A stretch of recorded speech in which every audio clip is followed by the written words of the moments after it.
बिस्मिल्लाहिर्रहमानिर्रहीम। अस्सलामु अलैकुम रहमतुल्लाहि व बरकातुहू। सबसे पहला तो ये कोई खुशी की बात नहीं है, लाउड लाउड। ये कोई खुशी की बात नहीं है कि जन्मदिन मनाया जा रहा है। एक्चुअली ये बहुत बड़ी दुख की बात है कि हमारी ज़िंदगी का एक साल कम हो गया है। और ये जो 45 साल की आज मेरी ज़िंदगी का एक वक्फ़ा गुज़रा है, मैंने ऐसे कोई काम नहीं किया जिससे मेरा रब खुश हो जाए। अल्लाह ताला ने मुझे जिस लिए दुनिया में भेजा, लोगों के हक़ में दुआ करने के लिए, मैंने वो रास्ता चुना। जबकि मैंने अल्लाह ताला ने मुझे अपने खुद के लिए भेजा था कि मैं अपना खुद का काम ऐसा करूं कि अपनी आखिरत सुधार लूं। मुझे नहीं पता मैंने अपनी आखिरत सुधारा या नहीं, मगर मैं खुश बहुत हूँ इस चीज़ से कि अल्लाह ताला ने मुझे इस लायक बनाया कि मैं लोगों के हक़ में दुआएं करता हूँ। और आज सारे लोग मेरे हक़ में दुआ करने के लिए यहाँ मौजूद हुए और बहुत सारी दुआएं दी है मुझे, इसलिए मैं सारे लोगों का तहे दिल से शुक्रिया अदा करता हूँ। बाबा जी, ये जो इल्म है आपको अल्लाह ताला ने कब से बख्शा है? आपको कब ऐसा एहसास हुआ कि आप आम जनता के लिए कुछ नेक काम कर सकते हो? देखिए, इंसान दुनिया में जब पैदा होता है तो उसी के साथ इल्म होता है, अच्छा करना और बुरा करना, अच्छे कर्म और बुरे कर्म।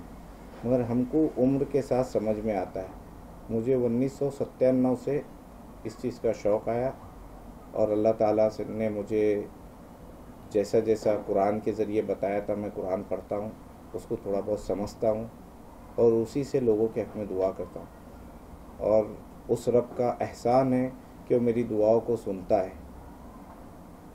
मैं जिन लोगों के हक़ में दुआ करता हूँ, मैं मेरे रब को मनाने की कोशिश करता हूँ और वो मानता है। और लोगों के जो लोग मेरे पास जो तकलीफ़ दुख लेके आते हैं, उसको अल्लाह ताला ठीक करता है, मैं नहीं करता। ऐसी कोई कला या ऐसी कोई खूबी नहीं है मेरे अंदर जो कि मैं करूं। मेरा काम है लोगों के हक़ में दुआ करना। आपका कहते हैं कि ये सफ़र हाजी मलंग से शुरू हुआ, ये बात कहाँ तक सच है और कैसे शुरू हुआ? ये उतना सच है जितना सच आज आप लोग मेरे साथ बैठे हैं। ये कितना सच है, इतना ही सच है कि हाजी अब्दुर्रहमान उर्फ हाजी मलंग बाबा एक कल्याण से 16 किलोमीटर दूर एक पहाड़ी है, वहाँ पर एक बहुत बड़े बुज़ुर्ग की दरगाह है जिनको कुछ लोग हाजी मलंग के नाम से जानते हैं। आपका पूरा नाम है हाजी अब्दुर्रहमान मलंग शाह रहमतुल्लाह अलैह। वहाँ पर आज भी हर रोज़ एक नवी करामात होती है।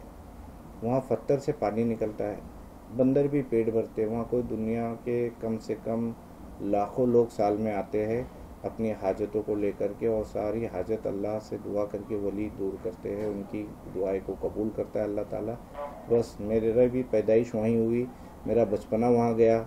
जैसे सब बच्चे होते उसी तरह मैं भी एक शरारती बच्चा था। फिर हाजी मलंग की पहाड़ी पर खेलते खेलते एक दिन ऐसा शौक़ आया कि अल्लाह ताला ने मुझे इस मकाम के लिए चुना है। ऐसा मुझे अंदर से हुक्म हुआ कि आप कुरान पढ़ो, नमाज़ पढ़ो पाबंदी के साथ। फिर मैंने नमाज़ें चालू की, कुरान शरीफ चालू किए। मेरे एक उस्ताद थे, हाजी मलंग के बड़े इमाम साहब थे, वो बड़े बुज़ुर्ग थे, अभी 2 साल पहले इंतकाल हुआ, 96 साल की उम्र थी आपकी। उन्होंने मुझे इल्म सिखाए और अल्हम्दुलिल्लाह अल्हम्दुलिल्लाह मुझे जो जो सिखाया मैंने उसको याद रखा। आपके बारे में कहा जाता है कि आपने अपने ज़िंदगी की जो कमाई का ज़रिया है वो हाजी मलंग से ही शुरू किया। आप बचपने में वहाँ पे फूलों की दुकान थी, चादर बेचा करते थे बाबा के लिए, ये बात क्या सच है? एकदम सच है। हम लोग बहुत गरीब लोग हैं, उस रब की बारगाह में सारे लोग गरीब हैं। हमारी वहाँ दुकान थी नहीं, आज भी है, हम वहीं की रोटी खा रहे हैं आज भी। और ये जो चीज़ मैं दुआएं करता हूँ या किसी के हक़ में हाथ उठा के दुआ करना, तो इसका सबसे मेन मकसद ये है कि हम जिस दर पर पले बड़े हुए, वो बुज़ुर्ग का भी वही काम है, हाजी मलंग बाबा का भी वही काम है कि लोगों के हक़ में दुआ करना। मैं भी वही करता हूँ। यहाँ पे पिछले 10-15 सालों में कुछ बाबाओं ने अपनी दुकान सजा के रखी है और कई लोगों ने अरबों और खरबों की जायजा जमा कर ली है, कई फिल्मों में आ रहे हैं, कई दुनिया भर की अय्याशियाँ कर रहे हैं। लेकिन आपके बारे में कहा जाता है कि आप 1 रुपया भी मदद के तौर पर नहीं लेते, क्योंकि आपने कहीं अपने गद्दी नशीब जहाँ हो आपने एक कोई पेटी तक नहीं रखी। ये बात कहाँ तक सच है और इसकी वजह क्या है? देखिए, आज जहाँ मेरी गद्दी है वालदुनी अशोक नगर के अंदर, मैं 10 बाई 10 के रूम में बैठता हूँ। वहाँ फ़ैन नहीं है, एसी नहीं है, लेटरिन बाथरूम नहीं है। पूरी दुनिया से लोग आते अपनी अपनी दुख तकलीफ़ लेकर के। उनकी दुख तकलीफ़ कभी मैंने ये नहीं कहा, और ना ज़िंदगी भर अल्लाह मुझे ऐसे गुनाह से बचाए कि मैंने उनके लिए ये कर दिया वो कर दिया। करने वाली ज़ात अल्लाह की होती है, उसके सिवा कोई कुछ नहीं कर सकता है। और ये सच है कि मैंने गल्ला पेटी इसलिए नहीं रखा कि कुरान अल्लाह ताला ने 30 पारे का फ्री में दिया है, वो सभी के लिए दिया है, मेरे लिए ही नहीं दिया है। पूरी कायनात में जितने लोग दुनिया में अल्लाह ताला ने बनाया, मर्द औरत सबके लिए है। हम लोग उससे दूर हो गए तो हमको किसी बाबा के दर पे जाना पड़ता है, फिर बाबा शक डालते हैं दिल में, फिर आपसे कैसा। देखिए मेरा एक छोटा सा आपसे क्वेश्चन है, गुरु का मतलब होता है देना, लेना नहीं। लेने वाला अगर है तो वो गुरु नहीं हो सकता है। और गुरु स्थान पे बैठा है अगर कोई, तो उसका काम ये है कि वो अपनी पूरी ईमानदारी के साथ जो भी आपके को अल्लाह ताला ने इल्म नवाजा है, या जो भी आप दुआ करते हो अल्लाह के दरबार में, वो कबूल होना नहीं होना अल्लाह के हाथ में। उसको कोई दावा नहीं कर सकता। अगर वो कोई ऐसा दावा करता है मैं ये कर सकता हूँ, तो ये झूठा है, वो भी गुनाह है कर रहा है बड़ा, और मुझे भी गुनाह में डाल रहा है। आपके बारे में कहा जाता है कि आप दोहरी ज़िंदगी जीते हो। जब आप गद्दी पे आसीन होते हो तो आप टोटली दुनिया से अलग से हो जाते हो, अल्लाह के नेक बंदे बन जाते हो। लेकिन जब अपने फैमिली में आते हो तो एक शौहर बन जाते हो, एक भाई बन जाते हो, एक बाप बन जाते हो। तो ये जो दो चीज़ों की जो है, इसे आप क्या कहना चाहेंगे? ये सच है, जैसा कि अल्लाह ताला ने हमारे नबी मोहम्मद सल्लल्लाहु अलैहि वसल्लम को दुनिया में भेजा, तो आप सल्लल्लाहु अलैहि वसल्लम ने कहा कि आप अपनी ज़रूरत, अपने कामकाज, अपनी बीवी बच्चे, अपने माँ बाप, पूरे परिवार का ख्याल रखिए, उसके बाद मेरी इबादत करिए। कभी इस्लाम धर्म ने कभी ये नहीं कहा कि अपने माँ बहन बीवी बच्चों को भूखा रखो, दिन भर मस्जिद पकड़ के बैठो या दरगाह पकड़ के बैठो। नहीं, ये झूठी बात है। सिर्फ 5 वक्त है नमाज़ पढ़ने के, अगर हमने वो पाबंदी से पढ़ लिए तो हमको किसी की गरज नहीं है। और कुरान पढ़ने का एक वक्त अल्लाह ने मुकर्रर किया, ऐसा कोई नहीं है। जब आपके पास वक्त है तब पढ़ सकते हैं। ये भी सच है कि मैं रात भर पढ़ाई करता हूँ, जो लोग मेरे पास विश्वास लेके आते हैं उनके हक़ में दुआ करने के लिए। जब सुबह होती है तो मेरे एक बीवी है, 2 बच्चे, उनका भी मुझे ख्याल है, मेरे भाई है, मेरी माँ है, मेरी ज़िंदगी में रोज़ी रोज़गार है। तो मैं एक साधारण आदमी हूँ। मैं ऐसा कुछ, ये कोई अगर सोचता होगा कि ये बाबा है, ये पीर है, तो मैं ऐसी चीज़ों पर विश्वास बहुत कम करता हूँ। क्योंकि पीर बहुत बड़ा लक़ब है। पीर थे गौस पाक रज़ी अल्लाह ताला अन्हु, पीर थे गरीब नवाज रहमतुल्लाह अलैह, पीर थे आला हज़रत अज़ीमुल बरकत रहमतुल्लाह अलैह। ये ऐसे पाया के बुज़ुर्ग लोग हैं। हम लोगों को अभी इल्म की शुरुआत भी नहीं मालूम है। ये और बात है कि लोग हमको बड़ा बना दिए, मगर ऐसी कोई बात नहीं है। वही खुदा मेरा भी है, वही खुदा आपका भी है। मैं सिर्फ उसको पटाने की कला जानता हूँ। मुझे ऐसा लगता है कि 2 आंसू बहा दूंगा तो मेरा रब मान जाएगा, बाकी कुछ नहीं। और मैं जो भी लोग आते हैं मैं उनके लिए उस रब से दुआ करता हूँ कि अल्लाह ताला फला के लिए फला हो जाए, फला के लिए फला हो जाए, मेरा रब करता है। आपको इंसान और खुदा के बीच का मीडिएटर कहा जाता है। कभी आप अपने आप को खुदा नहीं कहते, लेकिन आप अपने आप को इतना कहते हो कि तुम्हारी जो भी तकलीफ़ परेशानी है, अगर आप मेरे पास बयां करोगे, अगर ऊपर वाले ने मेरी इंतज़ा सुन ली तो हो सकता है कि आपके दुख दर्द हो जाए। ये बात सही है? नहीं, यू आर ए मीडिएटर? नहीं, उस खुदा के और इंसान के दरमियान कोई मीडिएटर की ज़रूरत नहीं है। मीडिएटर सारी दुनिया में एक ही है, वो मेरे आका मोहम्मद सल्लल्लाहु अलैहि वसल्लम। आप उनका दामन पकड़ते हो तो उम्र भी और क़यामत तक भी किसी और की ज़रूरत नहीं पड़ेगी। अल्लाह ताला ने बंदों के बीच में कोई पर्दा नहीं रखा है। हम नींद में से उठ के भी उससे दुआ कर सकते हैं, आप कर सकते हैं, आप कर सकते हैं, कोई भी कर सकता है। वो सभी की सुनने। हमारे दिल में ये भ्रम है कि फ़ला की सुनता है, तब हम उसके दर पे जाते हैं। आज लोगों का ऐसा भ्रम है कि बाबा जी की सुनता है। नहीं, मुझे भी 2 हाथ 2 पैर है, मैं भी आप जैसा इंसान हूँ। मैं भी अपनी बीवी बच्चों के साथ घूमता हूँ, ज़िंदगी गुजारता हूँ। मेरे बच्चे कभी जिद करते हैं, मैं भी जीन्स पहन के घूमता हूँ। मैं गद्दी पे बैठा तो ये रूप है मेरा, ये इल्म है मेरा। जब घर गया तो मेरी बीवी है, मेरे बच्चे है, ज़िंदगी है, सब कुछ चलाना है ना। और मैं पैसे नहीं लेने का, एक आपने मुझसे जब भी सवाल पूछा, मैं एक बात आपको ये बता देता हूँ। मुझे अभी फ़िलहाल खा पी के मैं खुश हूँ।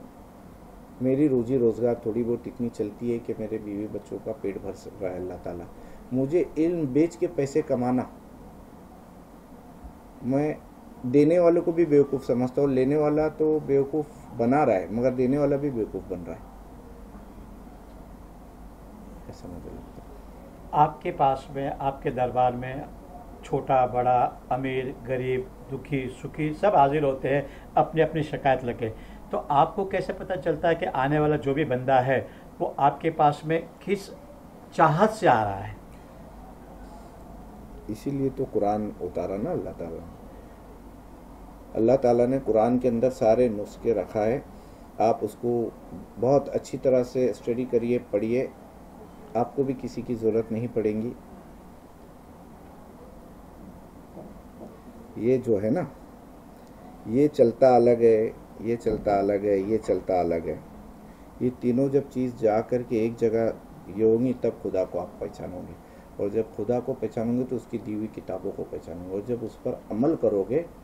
कुरान के अंदर एक आयत है सूरह फातिहा अल्हम्दुलिल्लाह रब्बिल आलमीन, जिसके अंदर इंसान को अल्लाह ताला ने कहा, अल्लाह ताला से इंसान दुआ मांगता है, मगर जब वो खलास होती है वलद्दाल्लीन आमीन पर, तो फिर कुरान चालू होता है, अलिफ लाम मीम ज़ालिकल किताबु ला रैब फीह हुदल लिल मुत्तकीन अल्लज़ीना युमिनूना बिल गैब व युकीमूनस सलात।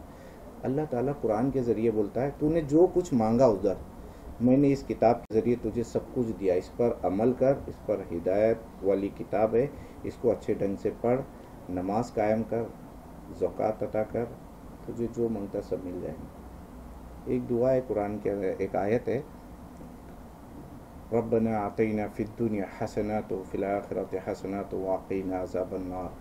अल्लाह ताला ने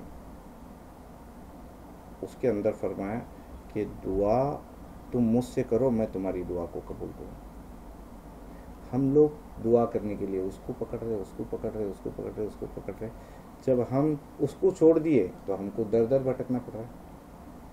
जिस दिन उसको पकड़ेंगे तो किसी का दर की ज़रूरत नहीं पड़ेगी। आपके पास में जो आपके मुरीद आते हैं, इसमें ऑफिसर्स भी एक होते छोटी सी बात, जी जनाब। पहली बात तो कोई भी मेरा मुरीद नहीं है, क्योंकि मेरा ही पीर अभी कोई बनाया नहीं हूँ मैंने, इसलिए कि मैं बहुत सारे पीरों की खिदमत भी किया हूँ,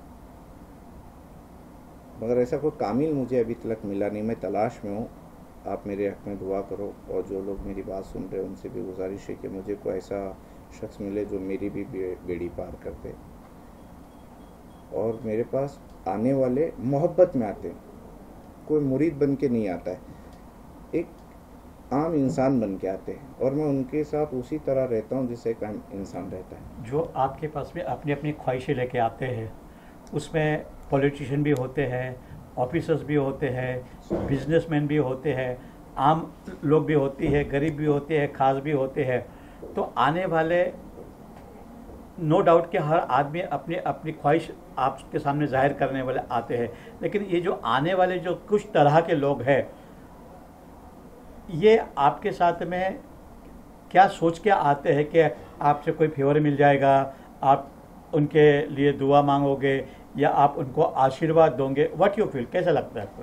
देखिए, अगर कोई आपके पास आता है, कोई मेरे पास आता है, और वो लीडर है, पॉलिटिशियन है, अधिकारी है, अगर वो एक अहदेदार व्यक्ति है, अहदेदार इंसान है, तो वो लोगों के लिए है।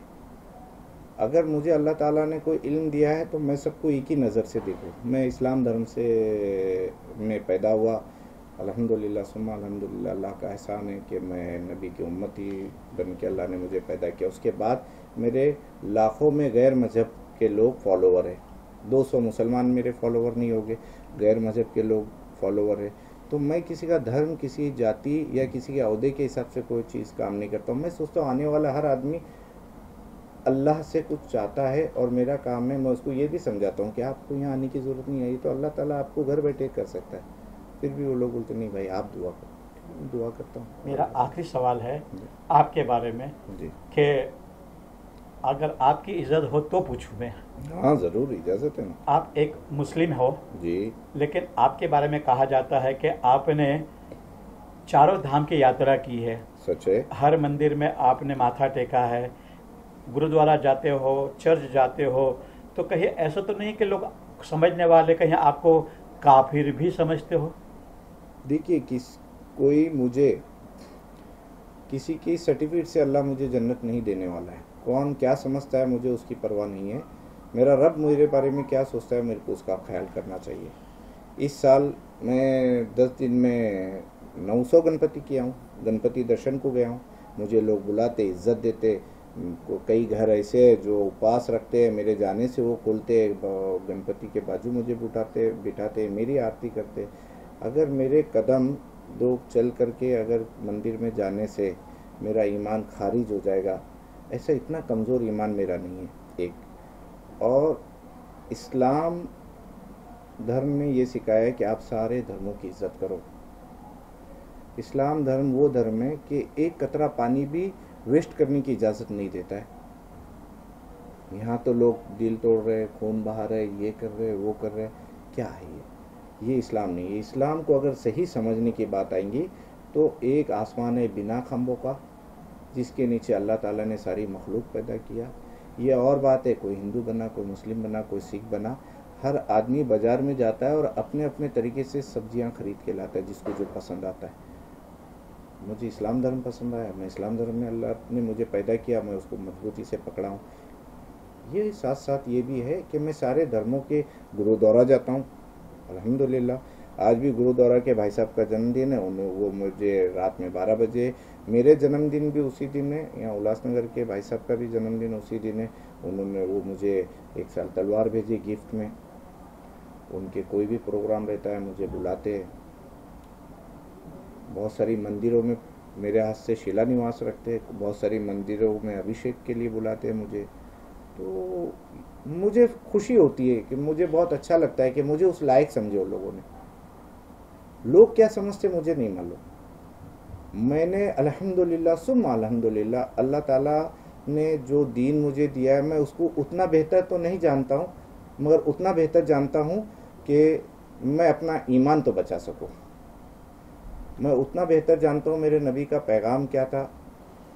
मैं दीन को इतना तो जानता हूँ कि दीन का उसूल क्या है, इस्लाम धर्म क्या सिखाता, मेरे नबी करीम सल्लल्लाहु अलैहि वसल्लम ने क्या सिखाया।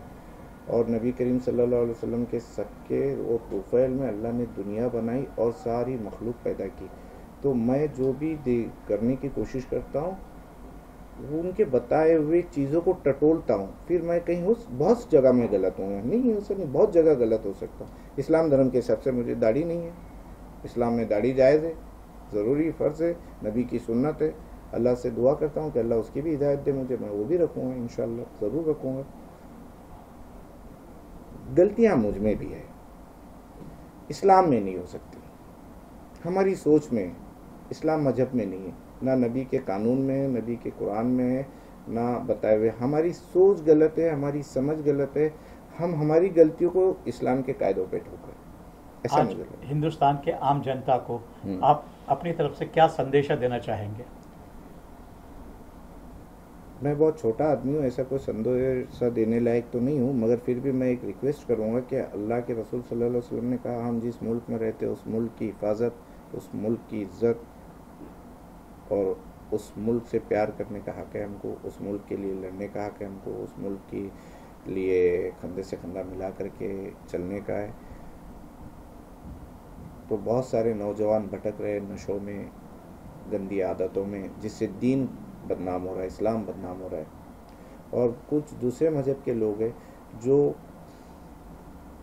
वो अपना मज़हब भी पूरी तरह नहीं जानते, वो बोलते ये गलत है, वो बोलता है ये गलत है। मैं बोलूँगा कि हमारा मुल्क है वो बहुत प्यारा मुल्क है। मैं बहुत सारी दुनिया घूमता हूँ, मैं हिंदुस्तान के अलावा बहुत जगह जाता हूँ, सुकून की एक रात नींद नहीं आती है। एक टाइम पेट खाना हम 5 स्टार में खाओ, मगर जो मज़ा यहाँ के वड़े पाव में वो कहीं भी नहीं है। आपकी बातों से और एक सवाल पैदा हुआ है, अगर इजाज़त हो तो। हाँ हाँ ज़रूर। आप ही के मज़हब के हिसाब से, मुस्लिम मज़हब के हिसाब से, आज हिंदुस्तान में चारों तरफ से जिहादी जो जिहाद के नाम पे जंग लड़ रहे हैं, क्या वो जायज़ है? मैंने आपको शायद पहले आपके सवाल में एक बात क्या बताया हूँ कि इस्लाम धर्म एक कतरा पानी भी वेस्ट करने की इजाज़त नहीं देता। जब हम लोग नमाज़ पढ़ने के लिए वज़ू करते हैं तो पानी उतना ही लेना चाहिए जितना हमारी ज़रूरत है, उसमें भी एक कतरा ज़्यादा फजूल खर्च करने की इजाज़त नहीं है। अगर कोई लोग इंसान ही इंसान का खून बहा रहा है, तो सबसे बड़ी जाहिलियत है। ये इस्लाम जानते ही नहीं है। इस्लाम जो जानेगा वो सुबह फजर पढ़ेगा, ज़ोहर पढ़ेगा, असर पढ़ेगा, मगरिब पढ़ेगा, इशा पढ़ेगा, और ज़्यादा उसको अल्लाह से प्यार है तो ताजुद भी पढ़ेगा, इशराक भी पढ़ेगा। वो उसका काम है। तलवार उठाया लड़े, तलवार उठाने का हुक्म है, मगर कब? जब दीन पर ख़तरा हो।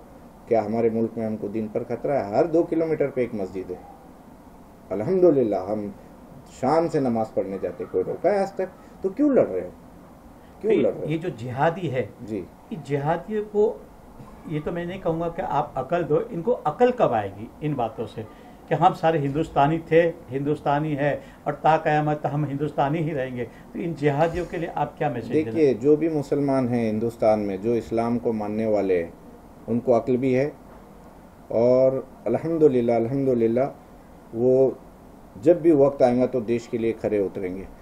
जो अपने मुल्क से गद्दारी करता है वो इस्लाम में रहने के लायक नहीं है।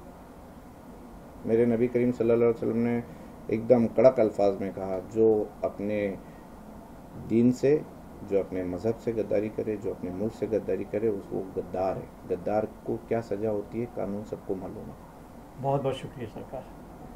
शुक्रिया आप लोगों का। और हो सकता है मेरे से कोई बोलने चलने में गलती हुई होगी, क्योंकि मैं ये मीडिया से वाकिफ़ नहीं हूँ। मैं एक सादा सीधा काम धंधे वाला आदमी हूँ। अगर बोलने में मेरे से कोई गलती से या किसी के दिल को कोई ठेस पहुँची है तो मैं तहे दिल से उससे माफ़ी भी चाहता हूँ, इसलिए क्योंकि मुझे इस चीज़ का एक्सपीरियंस नहीं है। मैं आपको एक परिवार के हिसाब से जो भी बोला, मैं कोई ना लीडर हूँ, ना पॉलिटिशियन हूँ, ना कोई बहुत प्रोफेशनल आदमी हूँ। मैं चौथी पढ़ा लिखा आदमी हूँ, ठीक है। कुरान पढ़ लिया, अल्लाह ने मुझे दुआ करता हूँ वो सुन लेता है, बस इससे ज़्यादा कोई मेरे अंदर खूबी नहीं है। तो ख़ास करके पूरे देश के, विदेश के, पूरी दुनिया के जिस मज़हब के लोग मुझकी बात अगर सुन रहे हैं, अगर मेरी बातों से उनके दिल को ठेस पहुँचा है या उनके कोई काम को ठेस पहुँचा है तो मैं उनसे माफ़ी चाहता हूँ। शुक्रिया। अस्सलामु अलैकुम रहमतुल्लाहि व बरकातहू।